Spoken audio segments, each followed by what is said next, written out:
कमरे में सन्नाटा छाया हुआ था, लेकिन उस सन्नाटे के बीच कई आंखें एक ही शख्स पर टिकी हुई थीं, आरवी पर। कैमरे ऑनन थे, माइक्रोफोन उसके सामने रखा था और सामने बैठे लोग बस एक ही सवाल का जवाब चाहते थे। तुमसे पूछना चाह रहे हैं कि क्या हुआ? मतलब, अचानक तुम डॉक्टर कैसे बन गई? पिछले 10 साल में तो तुमने कोई प्रैक्टिस की ही नहीं, फिर अब ये सब क्या है? सवाल साधारण था, लेकिन उसके पीछे छुपी हुई नजरें साधारण नहीं थीं। हर कोई जैसे उसके जवाब का इंतजार ही नहीं कर रहा था, बल्कि उसे परख भी रहा था। आरवी ने गहरी सांस ली। उसके हाथ हल्के हल्के कांप रहे थे, लेकिन उसने खुद को संभालते हुए कहा, मैंने शादी के बाद प्रैक्टिस नहीं की, क्योंकि उस वक्त मुझे यही सही लगा। उसका जवाब सीधा था, लेकिन कमरे में बैठे लोगों के चेहरे बता रहे थे कि वो इस जवाब से संतुष्ट नहीं है। तभी एक और आवाज आई, थोड़ी तेज, थोड़ी कटाक्ष भरी। सही लगा, या इसलिए कि उस समय तुम्हारा मिसकैरेज हो गया था? यह सुनते ही जैसे वक्त एक पल के लिए रुक गया। आरवी की आंखों में एक पल के लिए दर्द चमका, लेकिन उसने तुरंत खुद को संभाल लिया। मगर यह सवाल सिर्फ एक सवाल नहीं था, यह उसके अतीत का दरवाजा था, जिसे वो सालों से बंद रखे हुए थी। उसे वो दिन याद आ गया। अस्पताल का सफेद कमरा, डॉक्टर की ठंडी आवाज, मिसकैरेज हुआ है और अभी आपको आराम की जरूरत है। दोबारा काम शुरू करने के बारे में सोचना भी मत। उस वक्त उसे लगा था कि ये सिर्फ कुछ समय की बात है, लेकिन धीरे धीरे वो कुछ समय सालों में बदल गया। हर दिन, हर रात उसे यही समझाया गया कि उसका पहला फर्ज एक अच्छी पत्नी बनना है और एक मां बनना है।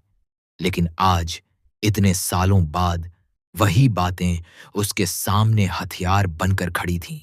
भीड़ में से एक और आवाज आई, अब जवाब दो आरवी, इतने सालों बाद अचानक वापसी क्यों?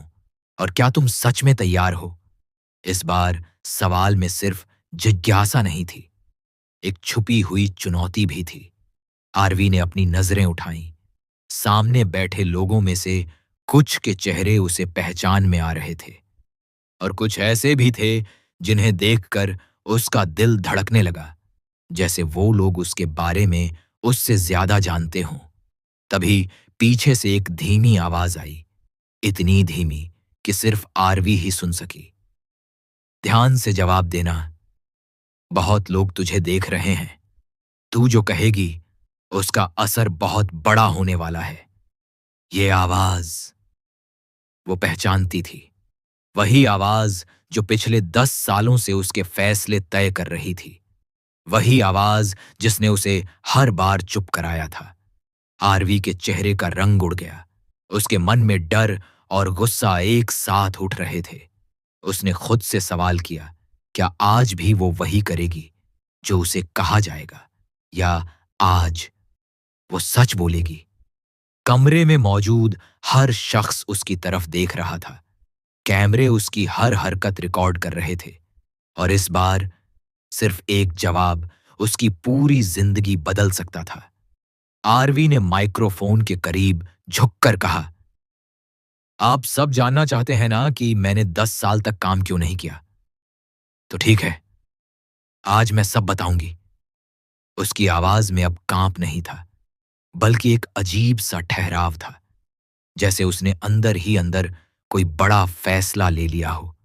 लेकिन उसे ये नहीं पता था कि जो सच वो बताने जा रही है, वो सिर्फ उसके अतीत को ही नहीं, बल्कि कई और लोगों की जिंदगी को भी उजागर कर देगा। और कहीं न कहीं उसी भीड़ में कोई ऐसा भी बैठा था जो हर हाल में उस सच को सामने आने से रोकना चाहता था। आगे क्या होगा? क्या आरवी सच बता पाएगी, या फिर कोई उसे फिर से चुप करा देगा?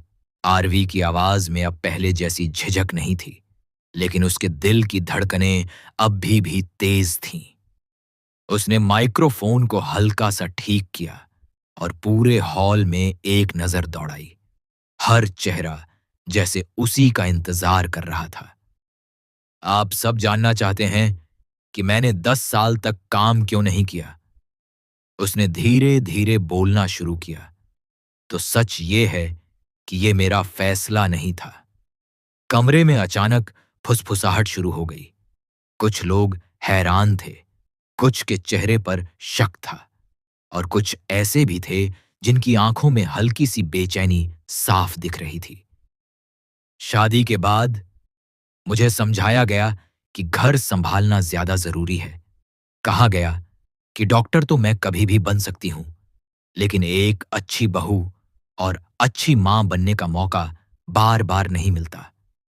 उसकी आवाज में दर्द था, लेकिन अब वो दर्द दबा हुआ नहीं था, साफ सुनाई दे रहा था।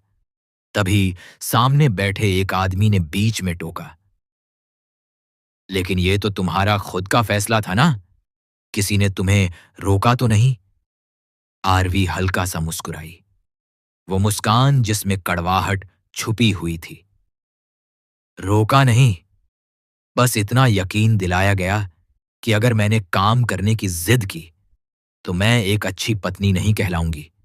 ये सुनकर कुछ लोग चुप हो गए, लेकिन सवाल अब भी खत्म नहीं हुए थे। और तुम्हारा मिसकैरेज? एक और आवाज आई, इस बार और भी ज्यादा तीखी। क्या वो भी तुम्हारे फैसले की वजह था? आरवी के हाथ एक पल के लिए सख्त हो गए। उसकी आंखों के सामने फिर वही डरावना दिन घूम गया। लेकिन इस बार उसने उस याद से भागने की कोशिश नहीं की। हाँ, मिसकैरेज हुआ था, उसने धीरे से कहा, लेकिन वो सिर्फ एक हादसा नहीं था, वो मेरे लिए एक मोड़ था। कमरे में फिर से सन्नाटा छा गया। उस दिन के बाद मुझे बार बार यही कहा गया कि मैं कमजोर हूं, कि मैं खुद का ख्याल नहीं रख सकती, और अगर मैंने फिर से काम शुरू किया तो शायद मैं कभी मां नहीं बन पाऊंगी। उसकी आवाज अब थोड़ी भारी हो गई थी, लेकिन हर शब्द साफ और मजबूत था।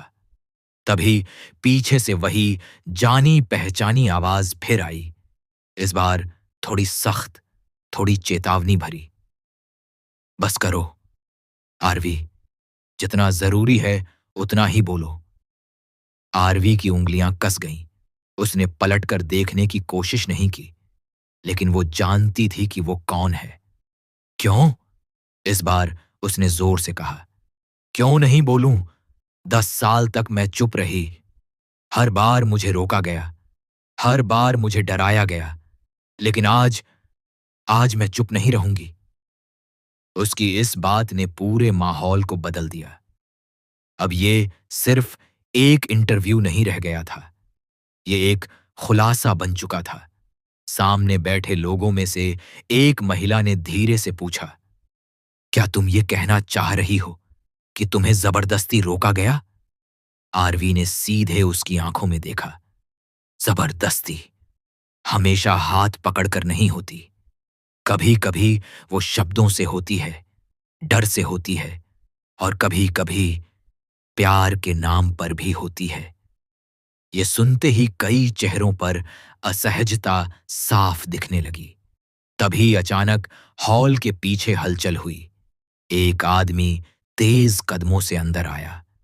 उसकी आंखों में गुस्सा साफ झलक रहा था। आरवी का दिल एक पल के लिए थम सा गया। वो वही था, वही शख्स जिसकी आवाज अब भी कुछ देर पहले उसे चुप रहने की चेतावनी दे रही थी। वो सीधे आगे बढ़ा और ऊंची आवाज में बोला, ये सब क्या बकवास है आरवी? तुम यहां तमाशा बना रही हो? पूरा हॉल अब उस आदमी की तरफ देखने लगा।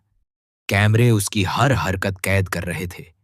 आरवी ने उसे देखा, इस बार डर के साथ नहीं, बल्कि एक अजीब सी दृढ़ता के साथ। तमाशा, उसने धीरे से कहा, तमाशा तो मेरी जिंदगी का बना दिया गया था, और आज मैं बस उसका सच बता रही हूं। आदमी और गुस्से में आ गया। बस, बहुत हो गया। तुम्हें पता भी है तुम क्या कह रही हो? आरवी ने बिना झिझक जवाब दिया। हाँ, और मुझे ये भी पता है कि अब मैं रुकने वाली नहीं हूं। उसकी ये बात सुनकर आदमी के चेहरे का रंग बदल गया, जैसे उसे अंदाजा हो गया हो कि अब बात उसके हाथ से निकल चुकी है।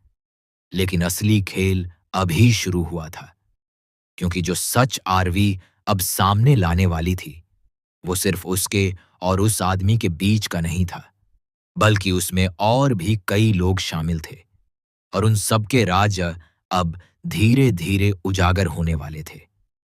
आगे क्या होगा? क्या वो आदमी आरवी को रोक पाएगा, या फिर उसका छुपा हुआ सच